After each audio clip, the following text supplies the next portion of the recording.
What if the most legendary Super Bowl halftime show ever wasn't planned, but rained down on stage instead?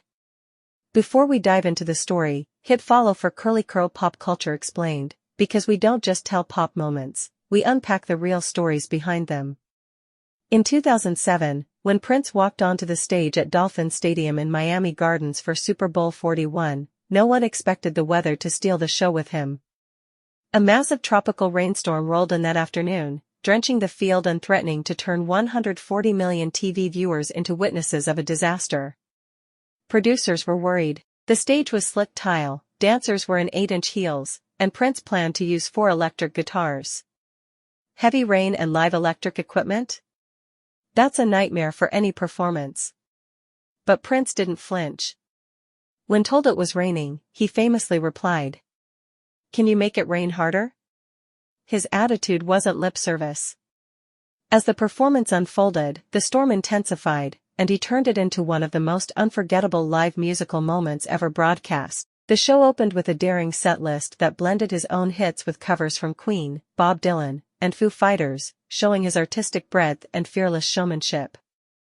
Then came the climax, Purple Rain sung in the rain itself. That wasn't just poetic, it was history.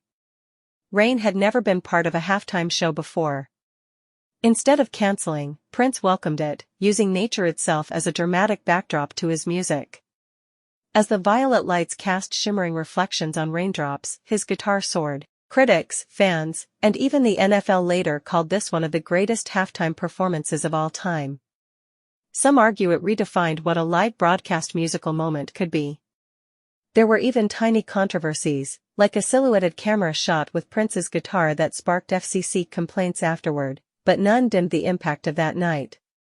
The performance boosted his music sales, exposed a younger generation to his work, and made Purple Rain feel mythic all over again. It became more than a song, it became a cultural weather event in pop history. Prince wasn't just playing through the storm, he owned it. And in doing so, he reminded the world that true artistry isn't predictable, it's unforgettable. Follow CurlyCurl Pop Culture Explained for the real stories behind the headlines and iconic moments you thought you knew.